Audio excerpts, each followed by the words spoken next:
안녕하십니까. 뉴스데스크 강원입니다.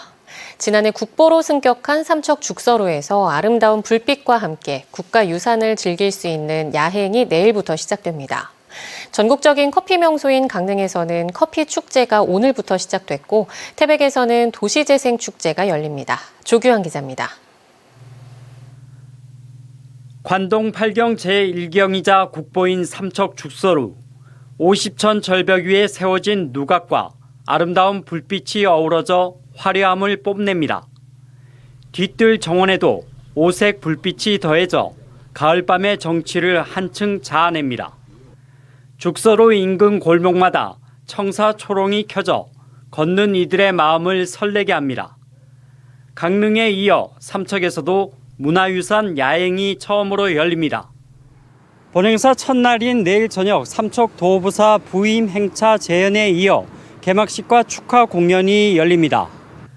오는 27일까지 죽서루와 대학로 일원에서는 줄타기 공연과 이야기 해설 투어, 다도와 다식 체험, 제왕홍기 탁본 체험 등 다양한 행사들이 마련됩니다.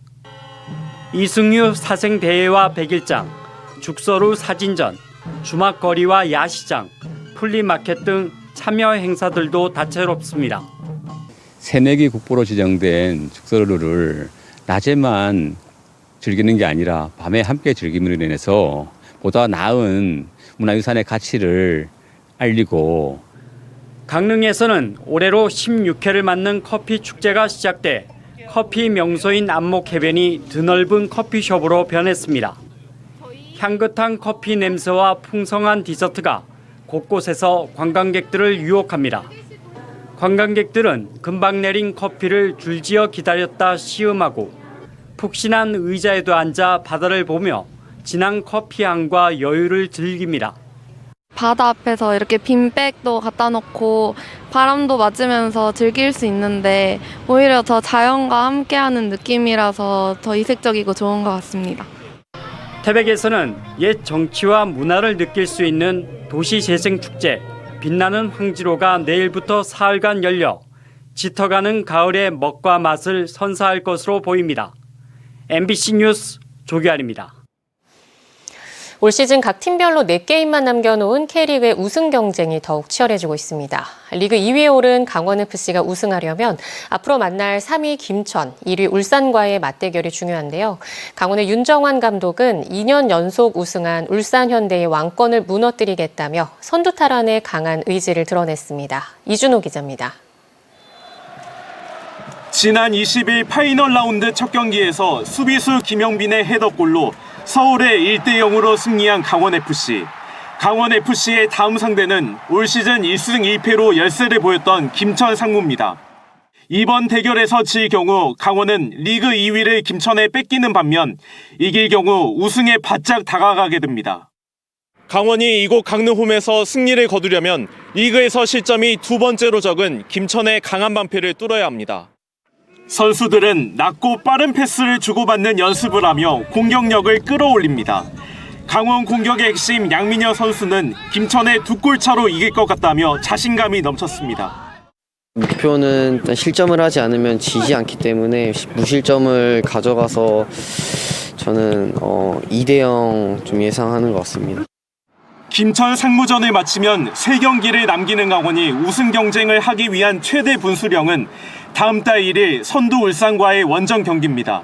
최근 울산 감독은 강원을 견제하는 듯한 강한 발언을 쏟아내기도 했는데 지난 시즌에 여러분들 지난 2시즌에 왕이야. 그지? 근데 언제 왕이 용서가 없느냐? 왕권에 도전하는 거는 차비가 절대 없어. 이에 대해 강원 윤정환 감독은 고려 왕조를 무너뜨린 이성계를 예로 들며 반드시 울산을 무너뜨리겠다고 다짐했습니다.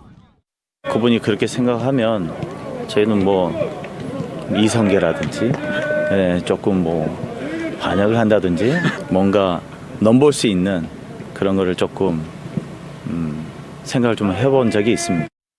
시즌 최다승, 최다 득점 등 구단 신기록을 쏟아내고 있는 강원FC가 올 시즌 새 역사의 마지막 페이지를 우승으로 마무리할지 관심이 집중되고 있습니다. MBC 뉴스 이준호입니다. 정부가 지방재정 교부 재원을 주지 않아 지난해 강원도 통합재정 안정화 기금 예치금이 70% 이상 감소한 것으로 나타났습니다. 국회 기획재정위원회 소속 최기상 의원이 행정안전부로부터 받은 자료에 따르면 강원도 통합재정 안정화 기금 예치금은 2022년 1,411억 원에서 지난해 346억 원으로 75.5%가 줄어 91.1%가 준 세종시에 이어 전국에서 두 번째로 감소율이 높았습니다. 특히 기초지자체의 경우 속초시는 예치금 잔액이 0원, 화천군은 11억 원에 불과한 실정입니다. 이는 정부가 세수 부족으로 2023년 지자체 지방교부 재원을 주지 않고 시도의 여유자금을 통합 관리하는 통합재정 안정화 기금을 활용했기 때문입니다. 서울대병원에 이어 강원대병원도 오는 31일부터 무기한 파업을 예고했습니다. 전공의 이탈로 의사가 부족한 상황에서 나머지 의료 인력마저 파업을 예고하며 진료 차질이 우려되는데요. 병원 측은 노조와 소통해 파업은 막겠다는 입장입니다. 이송미 기자가 보도합니다. 강원대학교 병원 로비입니다. 로비 곳곳에 파업 투표 결과를 알리는 노조 안내문이 붙어 있습니다. 의사를 제외한 나머지 직군으로 구성된 조합원 1,310명이 투표에 참여해 90%가 찬성했습니다. 파업은 오는 31일부터입니다. 병원과 노조가 지난 7월부터 9차례에 걸쳐 교섭을 진행했지만 결국 합의점을 찾지 못한 겁니다. 노조는 병원에 9가지를 요구하고 있습니다. 가장 큰 쟁점은 임금과 의료 정상화. 노조가 제공한 자료에 따르면 지난해 강원대병원 직원들의 평균 보수는 5,800만 원으로 전국 국립대병원 가운데 가장 낮습니다. 연봉 상승률도 1.91%로 전국에서 경상대병원 다음으로 낮습니다. 노조는 의사 집단 행동으로 다른 의료 인력의 피로도가 더해지면서 의료진 이탈로 인한 의료 서비스 저하를 우려하고 있습니다. 간호직 인력을 정원에 100명 가까이는 채우지 못하고 있었어요. 신규 간호사들은 1에서 3년 차에 대부분 다 이직하거나 사직하는 경우가 굉장히 좀 많이 있었습니다. 당장 수술을 해야 하거나 입원을 앞둔 환자들은 불안할 수밖에 없습니다. 정신건강과 선생님 통해가지고 이렇게 통합진료를 한 14일 입원에 있다가 근데 엄청 강원대병원은 노동조합과 성실하게 교섭에 임하고 있다며 파업에 이르지 않도록 최선을 다하겠다는 입장을 밝혔습니다. 노조도 무기한 파업 기한인 31일까지는 교섭을 이어갈 예정입니다. 전공의들의 이탈로 의료 공백을 겪는 상황에서 노조마저 파업하면 환자들의 불편은 더 커질 수밖에 없습니다. MBC 뉴스 이송미입니다. 지진과 대형 화재에 대비한 긴급구조 종합훈련이 오늘 정선 하이원밸리 콘도 스키하우스에서 진행됐습니다.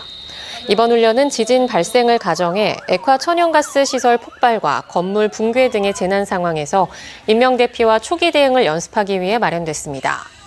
강원소방본부는 오늘 훈련을 통해 지자체와 소방, 경찰, 의료기관이 긴급구조 통제단으로 활동하며 재난 현장을 지휘하고 조정하는 현장 대응 체계를 구축했다고 설명했습니다.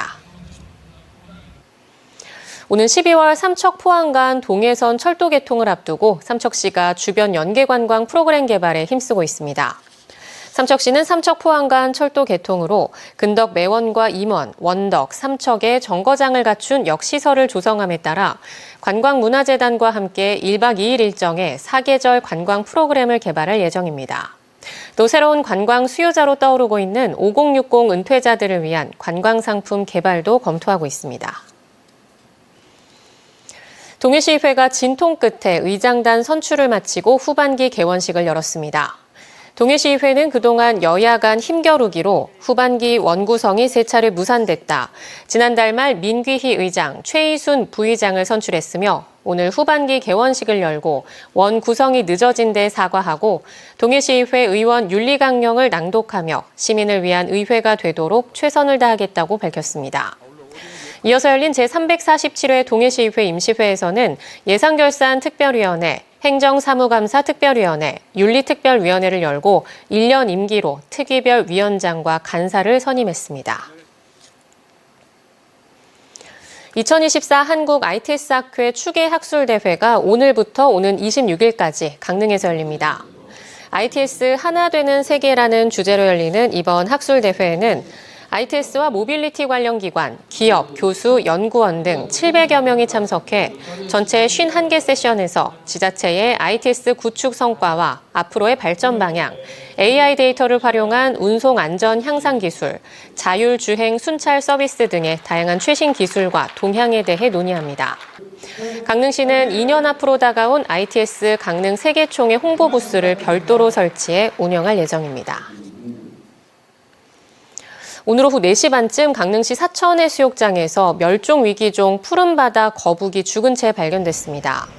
길이 70cm의 푸른바다 거북은 사체가 심하게 부패된 상태였으며 주민 신고로 현장에 출동한 경포 아쿠아리움이 사체 처리 규정에 따라 이 개체를 폐기물 처리장으로 보냈습니다.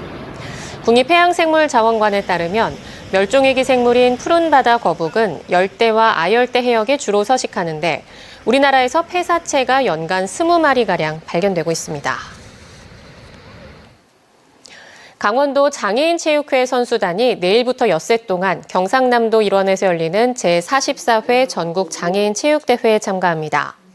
강원도 선수단은 보치아와 휠체어 농구, 태권도 등 21개 종목에서 486명의 선수단이 메달 획득에 나섭니다. 올해는 지난해 거뒀던 종합순위 15위 유지를 목표로 하고 있습니다. 해양수산부가 동해신항에 2028년까지 2,320억 원을 투입해 기타 광석부두 7만 톤급 한 선석과 자파부두 5만 톤급 한 선석 등 화물부두 2선석을 건설하는 공사 계약을 체결했다고 밝혔습니다. 정부는 2028년까지 화물부두 개발이 완공되면 그동안 동해안 처리 능력 부족으로 선박이 부두에 즉시 접안하지 못하고 정박지 등에 대기하는 채선이 완화되고 기타 광석 수출이 활성화도 기대된다고 설명했습니다. 동해항은 강원도 최대 무역항으로 국내 수입되는 석회석의 99.6%, 시멘트의 22.7%를 처리하고 있습니다. 강원뉴스 마칩니다. 시청해주신 여러분 고맙습니다.